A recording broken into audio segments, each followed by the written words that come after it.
Assalamualaikum warahmatullahi wabarakatuh.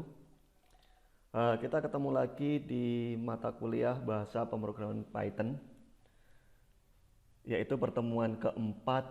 Kali ini materi kita akan membahas tentang string, terutama string dalam bahasa Python.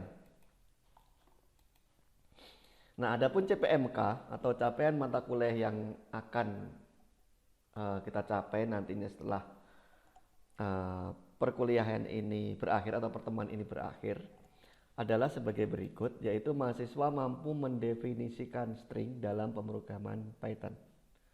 Kemudian mahasiswa mampu mengelola string menggunakan bahasa pemrograman Python.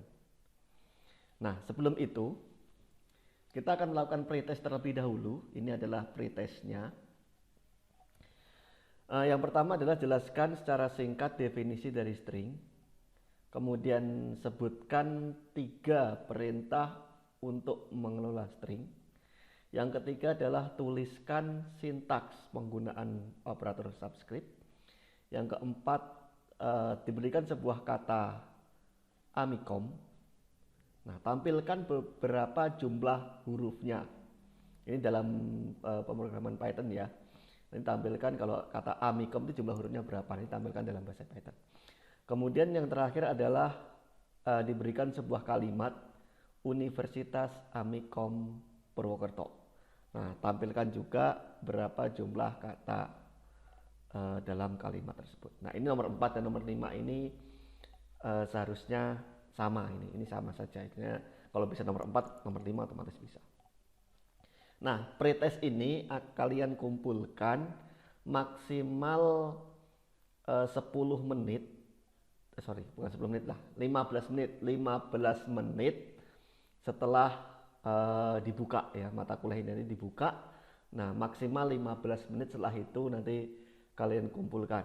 Nah, nanti kan otomatis kan kedeteksi kan mata kuliah ini dibuka jam berapa, nanti kalian kumpulnya jam berapa, nanti kan akan dihitung. Nanti dosen akan menghitung. Kalau lewat dari 15 menit maka itu nanti tidak diterima, atau tetap bisa dikumpulkan tapi nanti tidak akan dinilai, seperti itu. Oke. Nah, kita mulai saja materinya. Yang pertama adalah definisi. Nah, string atau dalam keseharian kita bilang kata gitu. String merupakan suatu tipe data terdiri dari susunan karakter atau huruf. Atau dengan kata lain, string adalah array of char atau susunan atau larik dari suatu char atau huruf. Nah, untuk mendefinisikan string di dalam Python itu digunakan petik ganda berpasangan. Nah, seperti ini, petik ganda berpasangan, atau bisa juga dengan petik tunggal berpasangan. Contoh, misalnya amikom. Nah, ini ada yang memakai petik ganda berpasangan, juga yang di bawahnya ini memakai petik tunggal berpasangan. Nah, itu juga boleh. Nah, contohnya seperti ini. Nah, ini yang misalnya ada larik ya, ada sebuah array kata ini adalah sebuah array yang terdiri dari array of string ya, array of string. String pertama amikom universitas dengan cara seperti ini. String kedua adalah amikom seperti ini, yang ketiga adalah Purwokerto seperti ini. Nah, yang universitas dan Purwokerto itu menggunakan petik ganda, sedangkan yang amikom menggunakan petik tunggal. Nah, ketika di run maka sama saja ya. Siapa saja, baik yang menggunakan petik ganda ini ya, yang petik ganda itu universitas dan Purwokerto, ataupun yang menggunakan petik tunggal itu juga bisa. Ya, seperti itu. Jadi boleh petik tunggal, boleh juga petik ganda. Nah, ini adalah sebagai bukti bahwa string adalah array of char. Kita lihat bukti array of char. Ada sebuah kata, ada variabel ya, bukan kata ya, namanya variabel. Ada sebuah variabel yang bernama kata 2, yang isinya adalah sebuah string Universitas spasi Amikom spasi Purwokerto. Oke.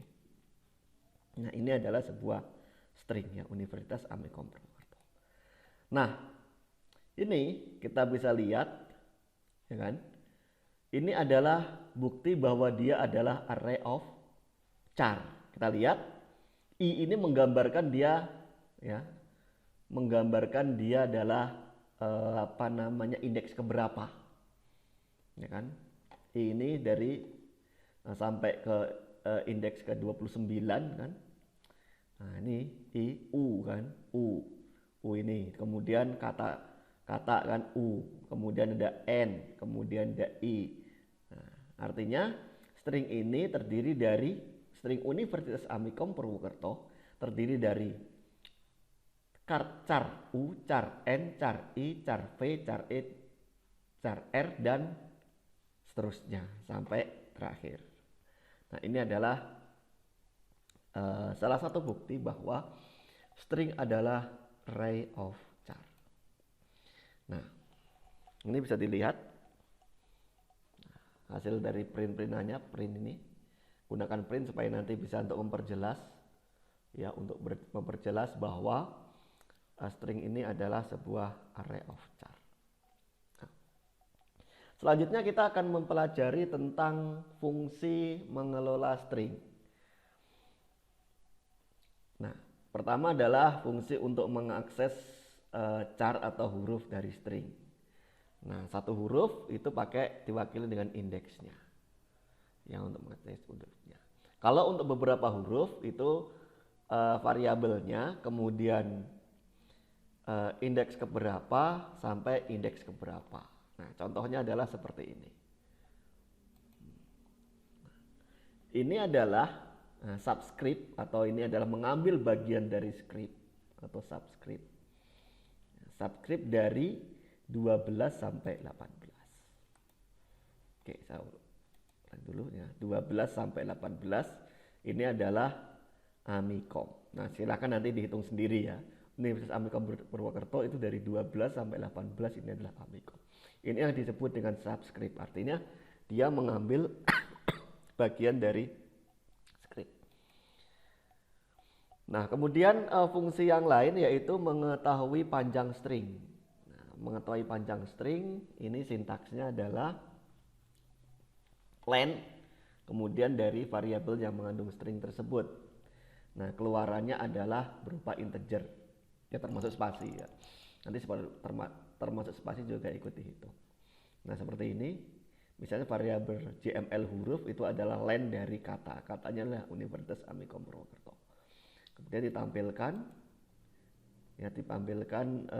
JML huruf itu, tadi keluarannya adalah berupa integer, maka nih jumlah huruf sama dengan 29.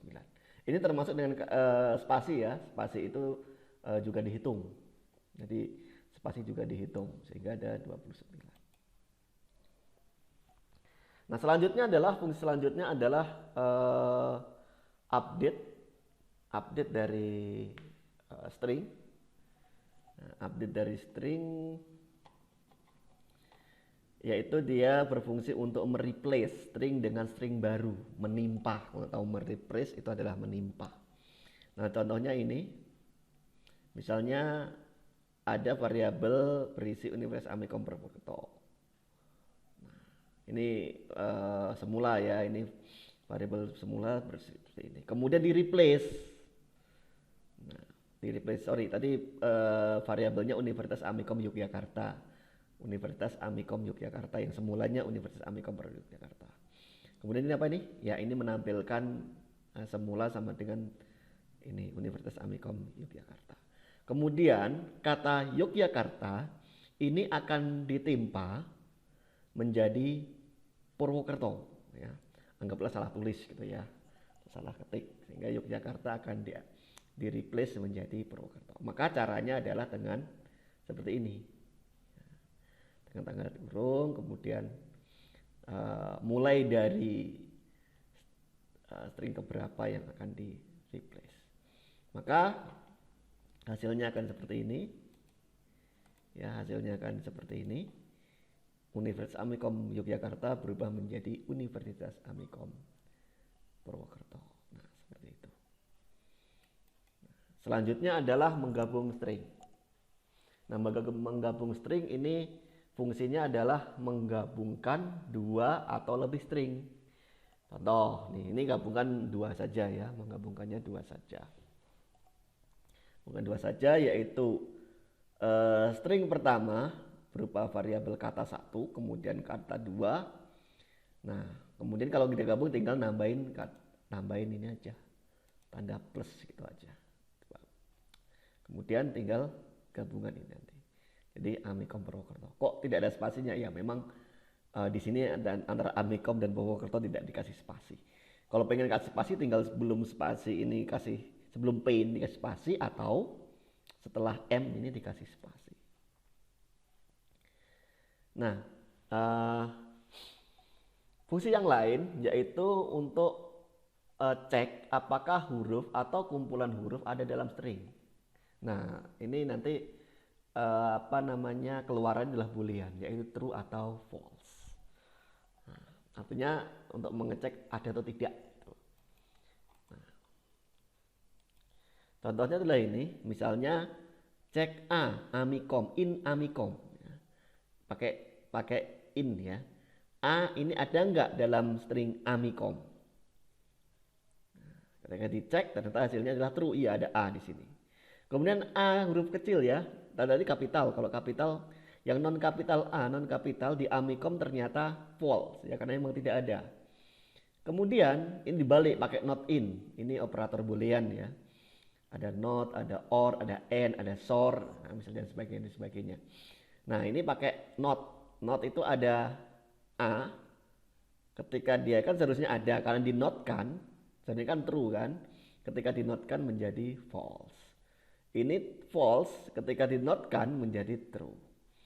Nah, sekarang bagaimana kalau bisa juga berurutan, misalnya AM kan ada nih juga AM.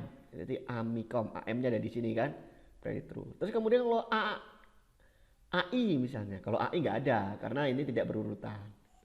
Kalau kom ada, mi ada, tapi kalau AI itu nggak ada, karena dia harusnya berurutan seperti ini. Oke. Beritu kemudian kita akan masuk ke karakter escape. Karakter escape yaitu berfungsi untuk memasukkan karakter khusus yang tidak bisa dimasukkan dengan cara biasa. Contoh misalnya ganti baris. Karakter escape dimulai dengan black slash. Nah, interpreter nanti akan menerjemahkan dengan cara berbeda dengan string biasa. Nah, ini contohnya adalah karakter escape. Ini new line, ada black slash, kutip tunggal. Untuk mengutip kutip tunggal pakai ini. Kemudian untuk belting, ya, seperti ini nanti dicoba-coba sendiri.